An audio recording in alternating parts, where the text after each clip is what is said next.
Hello everyone, Radhe Radhe आप सभी को। तो आज का जो वीडियो होने वाला है वो है हिंदी साहित्य के पीवाईक्यू को लेके, जो कि आपका सीएचएस के एंट्रेंस एग्जाम में कई बार पूछे जा चुके हैं। तो इन सभी चीज़ को मैं एक जगह संग्रह करके लाया हूँ, बहुत सारा मेहनत भी लगा है।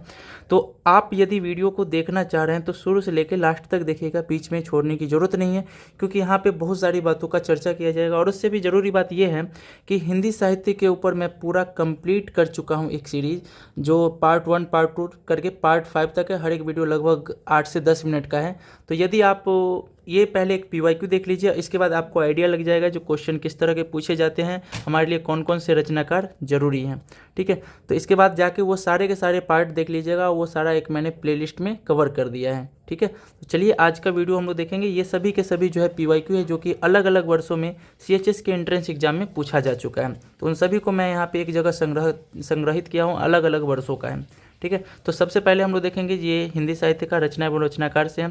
प्रेमचंद से बहुत सारे सवाल पूछे गए हैं, और इसमें मैंने प्रेमचंद से पूछा गया एक दो जो भी रचना है उसको, इसके अलावा जो भी उनके अन्य रचना उन सभी को मैं इसी में कवर कर दिया हूँ। ठीक है, तो ये वीडियो आपके लिए बहुत ही ज़्यादा हेल्पफुल होने वाला है, और यहाँ से भी आपके क्वेश्चन बन ही जाते हैं, क्योंकि सीएचएस में पीवाईक्यू से भी क्वेश्चन रिपीट किए जाते हैं। तो आप सभी इन सभी चीज़ों को ध्यान से देखिएगा, नोट्स बना लीजिएगा अपने से, ताकि आपको मदद मिल सके। तो देखते हैं प्रेमचंद की जो भी रचनाएं थी। पूछा गया था ईदगाह, पंच परमेश्वर किसकी रचना थी, रंगभूमि, कर्मभूमि, जागरण इनकी पत्रिका थी। ठीक है, आपसे पूछा जा सकता है जो प्रेमचंद की पत्रिका का क्या नाम था, तो जागरण, सेवा सदन, प्रेमाश्रम, दो बैलों की कथा, गबन, गोदान, नमक का दारोगा।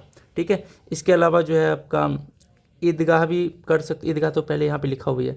इसके अलावा देखो यहाँ पे तो उपन्यास सम्राट किन्हें बोला जाता है, प्रेमचंद्र को ही बोला जाता है। इन्होंने कई उपन्यास लिखे हैं। ठीक है, आगे चलो, तो आगे देखा जाए सुमित्रा नंदन पंत को, तो उनसे जो क्वेश्चन पूछे गए हैं वो है उपवन से बातचीत किसकी रचना है, मेघनाथ वध किसकी रचना है, तो सुमित्रा नंदन पंत की रचना है। उसके अलावा माखनलाल चतुर्वेदी, इनकी रचना है पुष्प की अभिलाषा, ये भी पूछा जा चुका है, ये सारे के सारे पूछे जा चुके हैं।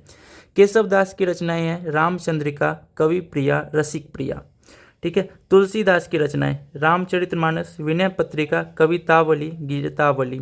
और जो रामचरितमानस है इसके बारे में पूछा गया था, इसकी भाषा क्या है, तो अवधी भाषा। मैं एक बार और बताया था, जो आप कैसे याद रखोगे अवधी भाषा, तो ध्यान रखना अवध के राम। ठीक है, तो रामचरितमानस जो है अवधी भाषा में लिखा गया।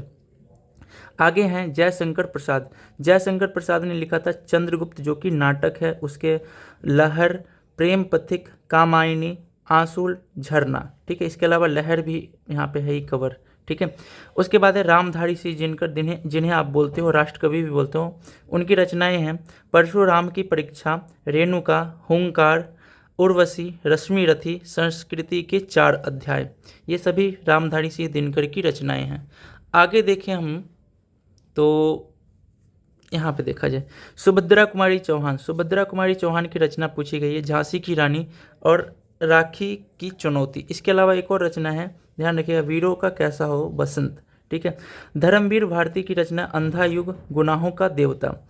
अयोध्या सिंह उपाध्याय, उपाध्याय उनका टाइटल था, इनका रचना था प्रिय प्रवास।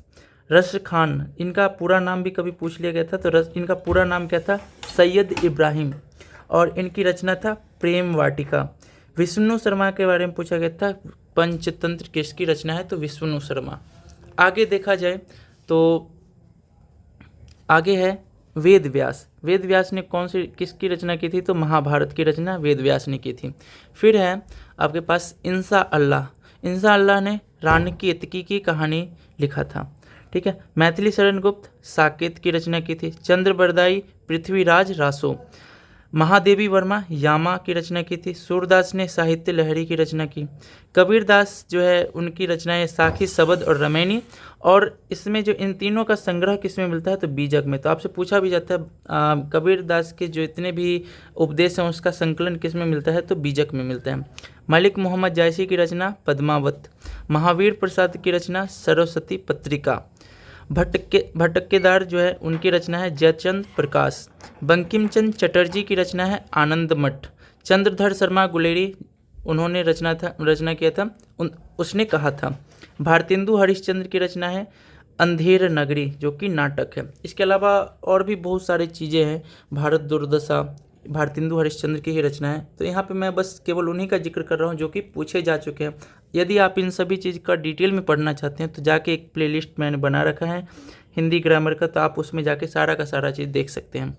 आगे देखा जाए, कुछ जो है अब मिक्स्ड टाइप के क्वेश्चन थे, तो मैं उसे भी यहीं पे कवर कर दे रहा हूँ। इसमें मिक्स टाइप का क्वेश्चन ये था, जो पूछा गया था, जो हिंदी में पहली पत्रिका कौन सी थी। तो हिंदी की पहली पत्रिका उदंत मार्तंड, और ये पूछे जाने के चांसेस बहुत ज़्यादा हैं। उदंत मार्तंड। सूरदास की भाषा पूछी गई थी। सूरदास अपनी किस भाषा में जो रचनाएं किया करते थे, तो ब्रज भाषा में। गागर में सागर भरने वाले कवि कौन थे, तो वो बिहारी थे। अष्टांग योग, अष्टांग योग में किस चीज़ की चर्चा की गई थी, तो ये भी पूछा गया था। तो ये सब मिक्स टाइप के क्वेश्चन है। वैराग्य की चर्चा की गई थी। वैराग्य मतलब मोह माया से दूर होने की चर्चा की गई थी। जातक कथा, जो कि एक बौद्ध धर्म का ग्रंथ है, ठीक है, तो वही है। जातक कथा का संबंध किससे है, तो बौद्ध धर्म से है, जिसमें जो है भगवान बुद्ध के जो है पूर्व जन्म की कहानियाँ दी गई हैं। कबीरदास का जन्म स्थल पूछा गया, क्योंकि आप बनारस में आना चाह रहे हैं पढ़ने के लिए सीएचएस के लिए, तो ये क्वेश्चन भी पूछा गया था। जो कबीरदास का जन्म स्थल कहाँ है, तो वाराणसी। इसके अलावा ध्यान रखिएगा, प्रेमचंद्र का भी जन्म स्थल यहीं है, ठीक है, वाराणसी में ही है। व्यंग्य लेखकों में सबसे ज़्यादा प्रसिद्ध कौन है, तो नागार्जुन थे प्रसिद्ध। वैसे कौन से कवि थे जो समाज सुधारक भी थे। समाज सुधारक होने के साथ साथ कवि कौन थे, तो वो थे कबीरदास। मैथिल कोकिल किन्हें बोला जाता है, तो वो है विद्यापति।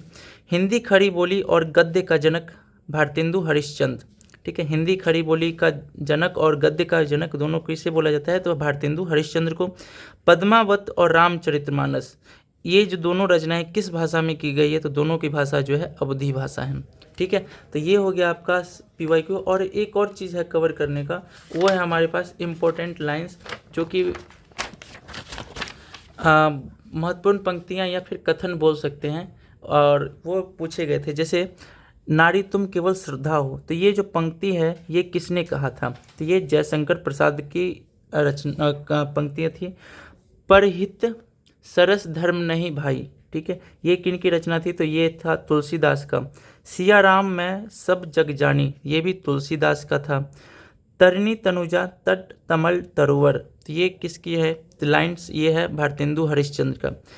मासी कागज छुयो नहीं कलम गई नहीं, तो ये किन की रचना थी, तो ये कबीरदास की। इसके अलावा मौके कहाँ ढूंढो बंद मैं तो तेरे पास, ये दोनों का दोनों कबीरदास का है।